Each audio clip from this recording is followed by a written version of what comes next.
Anti-Israel activist Mahmoud Khalil bringing a $20 million claim against the Trump administration. He says he was falsely imprisoned and faced malicious prosecution after taking part in campus protests while being here on a green card. Former Deputy Assistant DHS Secretary and former Acting ICE Director Jonathan Fahey joins me now. Jonathan, I don't know much about the law, but I know this much. If you're going to sue the federal government, good luck with that. What say you?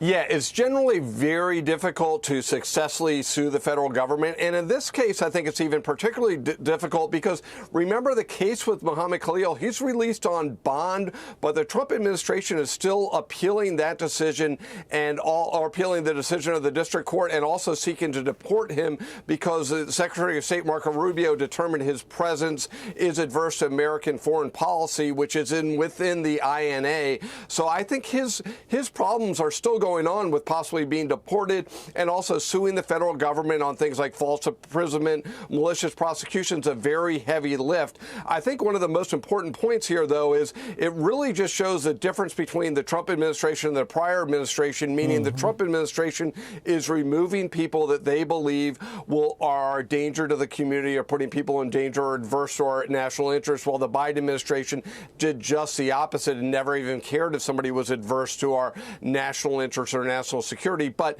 I do agree with you. I think it's a heavy lift for him on that. But his problems are not over with on the deportation issue. And I think that's still his biggest issue, that he may still very well be removed from the country. Yeah, no question about that. By the way, I think it's important to point this out. He also says he will accept an apology. Now, he is justifying his claim by saying that the government is abusing its power because they think they're untouchable. And unless they feel there's some sort of accountability, this sort of abuse will continue to go unchecked. It's an interesting perspective on that, and I'm not so sure, even though he says he would take an apology, I'm not so sure how much water he's going to be able to tread with that. Meantime, a New Hampshire, that is, federal judge, Jonathan, is issuing a new nationwide block against President Trump's order seeking to end birthright citizenship. This is a district judge, Joseph LaPlante. He says the rapid adoption by executive order without legislation and the attending national debate of a new government policy of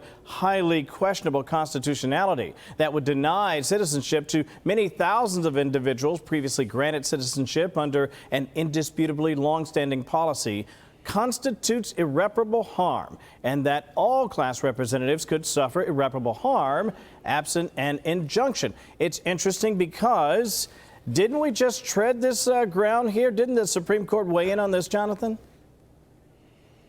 Yeah, we sort of are in this world of like, here we go again. Yeah. I think what this judge is doing that makes it a little bit different is in Amy Coney Barrett's decision, they talked about, well, if you're a member of a class action, it's different than just simply a nationwide injunction where they say there's an issue before me and now my decision will apply to the entire country. To be a member of a class action, it's sort of a lengthy process where a judge has to determine that there is a class, that all the class has similar interests and other things like that. So presumably that's being done, and that's why he's doing this. But I think he might have been able to thread that needle, or he tried to. But I think one of the important points is this will all become moot probably after the October argument where the Supreme Court is going to actually weigh in on the merits of the birthright citizenship issue. And there's a couple ways it could go. It could go with Donald Trump entirely, could go entirely against him. But there could be a middle ground where it says it's the role of Congress to determine what does it mean to be within the jurisdiction of the United States, because that's a core issue here. It's not just being born here, it's being born and being under the jurisdiction of the United States. Right. So ultimately the Supreme Court will weigh in on this issue, but it does seem like we're going back to the same world that the Supreme Court just ruled on 2 weeks ago about these nationwide injunctions. Yeah, recalcitrance in the judiciary, or so it would seem. Jonathan Fahey, thank you, my friend. Appreciate you joining us this morning. Have a good weekend. You too. Thank you. Thank you. I'm Steve Ducey. I'm Brian Kilmeade. And I'm Ainsley Earhart. And click here to subscribe to the Fox News YouTube page to catch our hottest interviews and most compelling analysis.